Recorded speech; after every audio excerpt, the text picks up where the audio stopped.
we talked about a little bit of speculating about the connection between what Obama is saying and sort of the politics of today, the actual activism and all that. But he makes it much more explicit in this next section. So Hamby asks, you write about when you were a community organizer, and a lot of the folks in the communities you were dealing with really just cared about modest change. They want to do better for their families. Let's hold for 1 second there. Look, I wasn't there with Obama when he was a community organizer. I've never been a community organizer, so I will say he has more experience there. But I find it a little bit hard to believe that as he's talking to all these families who back then, remember, this is pre-ACA, desperately needed healthcare, their wages weren't going up, all of that. Sir, we just want modest change. No, don't go crazy. No, not too much. Like we want the minimum wage to go, but no, keep it down a little bit. We want a little bit of healthcare, just modest. Who's asking for modest change? Come on. And that's a serious question from an Emmy-winning journalist to a former president of the United States, implying that millions of people suffering out there in the working class, they just want modest change. Yeah, no, you know why? Because sometimes people who, I don't know, you said is an Emmy-winning reporter or I don't know, interviewer. A lot of times, especially when you're speaking to someone like Obama or a major figure, there's this like deference to want to make sure that their interview is comfortable. So with the way you pose these questions, to make sure that they don't even get uncomfortable. You don't want them to bristle. You don't want them to be cornered, even slightly, even accidentally. You don't want to accidentally ask a question that'll make them go, well, even that, because that means they have to think a little deeper. They have to find the way around this to actually explain themselves. And then you worry, oh man, I really just put the former president in a bad spot. He's gonna hate this. I'm gonna look so bad. Like all that is I believe, this is my speculation. All that I believe was going through his head and making sure he made this question as palatable as possible. Yeah, and tried to frame it like maybe Obama did describe it as they just want modest change, and he's just trying to give Obama what Obama wants to make him comfortable. But anyway, it gets more specific. So let's continue with that same question from Hamby. If you're a young activist today and you believe really passionately in a slogan like defund the police, what is your advice to that activist? Knowing that a lot of politicians won't go near that phrase, even if the nuts and bolts of the idea might be popular. Obama, it's interesting. Yeah, but is it? Okay, so look, he says more than that, but that's his immediate response to the way that was framed. They just believe passionately in a slogan like defund the police. Because that, after all, is just a slogan. That's all it is. All these people have been organizing around the country all year for a slogan. It's not a reality that they're trying to fix. It's not a suite of changes. It's a slogan. But here is Obama in video responding to that question with a little bit more detail. I guess you can use a snappy slogan like defund the police, but you know you've lost a big audience the minute you say it, which makes it a lot less likely that you're actually going to get the changes you want done. But if you instead say, let's reform the police department so that everybody's being treated fairly, divert young people from getting into crime. And if there's a homeless guy, maybe we send a mental health worker there instead of an armed unit that could end up resulting in a tragedy. Suddenly, a whole bunch of folks who might not otherwise listen to you are listening to you. So the key is deciding, do you want to actually get something done, or do you want to feel good among the people you already agree with? Okay. Again, his entire two terms were effectively, do you want to get something done, or do you want to try to work inside of the establishment and it's all gonna work and everybody's gonna wake up and all that? Well, we know how that went. But anyway, JR, what do you think about his thing about the snappy slogan? Okay, there's snappy slogans that, and you're gonna turn people off. That's politics, by the way. I remember there's one snappy slogan, it was called Hope and Change. That turned off a lot of people. That turned off a lot of people. And trust me, they didn't like you even though you said hope and change. There was another one, yes we can. There was a lot of people who hated that slogan because they hated you.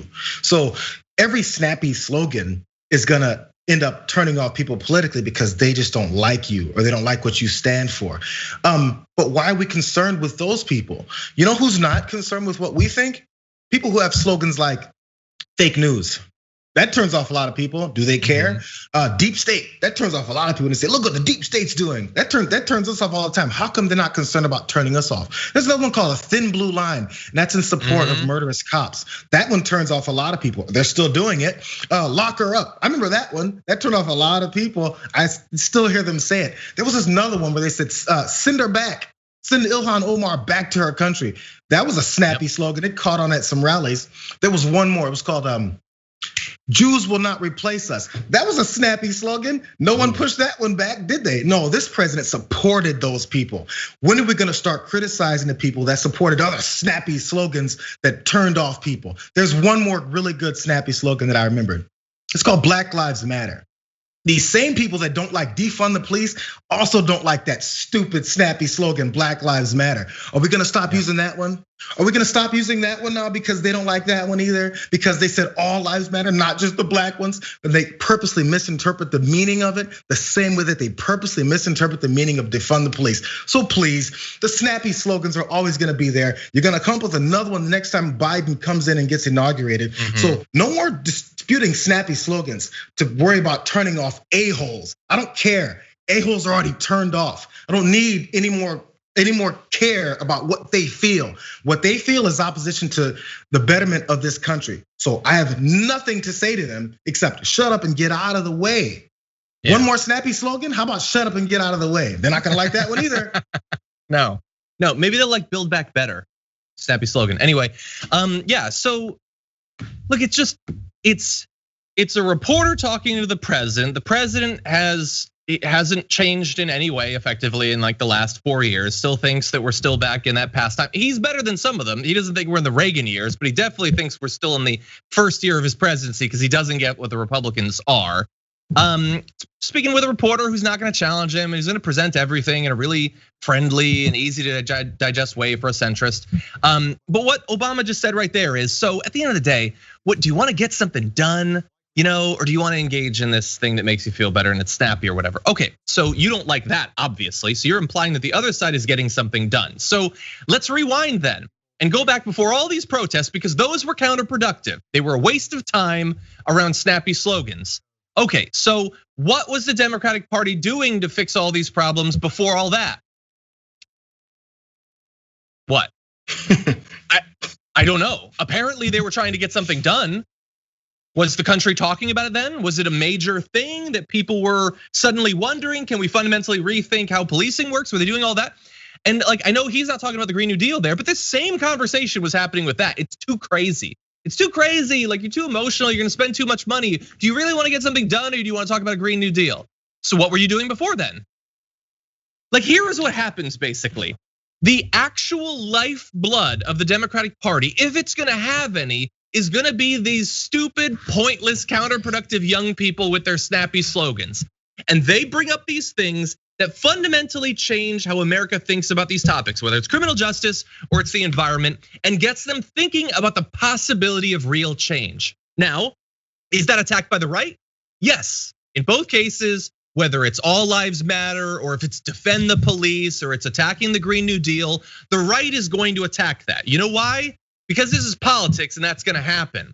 So in theory, what could happen is that the non-Republicans could strike back in some way, come up with a better snappy slogan if you want, or defend the one that we have. But instead, what happens? They tear it down. So at the same time that the left is being attacked by the right, they're also being backstabbed by centrists like Barack Obama and others who are like, you're going too far, you're making people uncomfortable, corporations won't like it and all of that. And still it's our only chance, even being attacked, beset on all sides, it's our only chance of actually addressing these crises. Imagine what we could do if people like Barack Obama, with his whole fan base and everything, what if he said that the police need to be fundamentally changed? What if he said we need to have a Green New Deal? We might actually succeed. But let's also remember this, by the way, before even the ACA came in, the fight was over whether or not we have health insurance at all for people, at all, without it being just privatized, at all. A1 Rush Limbaugh said, hey, if I get into some kind of accident, it's like $15,000, $20,000. That's fine. That is the kind of conversations we had beforehand that we were fighting over. Now we're just fighting over whether or not we should, how far we should have this socialized medicine that now that they've demonized in that way too, calling the ACA that as well. So let's not forget where we've come from and the things that we've pushed. And yes, even the progressive things that Barack Obama has partially done. because he was getting so much pushback from other people. Let's not forget, he knows more than anyone else the kind of opposition he gets from very basic, minimal change that he was looking for. So yeah. I mean, I don't know if it's yeah, I got that done and I feel good about it, or if it's that was too hard and it was hard enough for me and I can't imagine anyone else having the political capital to do it. I'm not sure what the motivation is, but we're working from a very much a ground zero starting point when it came to even things like the ACA. Yeah, I'm gonna slightly modify Eddie O'Donnell's comment in Twitch. He went from yes we can to but should we? And really, like Obama knows what his 2008 campaign was. What was his 2008 campaign what you just saw there? Or was it a little bit closer to defund the police and the Green New Deal? Not those things specifically, but the possibility that things could change. And not being constantly terrified of how Laura Ingraham is going to frame your argument, because you're going to try to frame it. You're going to push for it. For more political news breakdowns, interviews, stories of activism, and me trying my hardest to care about the occasional big celebrity news story, subscribe to our YouTube channel at youtube.com/The Damage Report. And you can ring the bell wherever it is so you don't miss anything.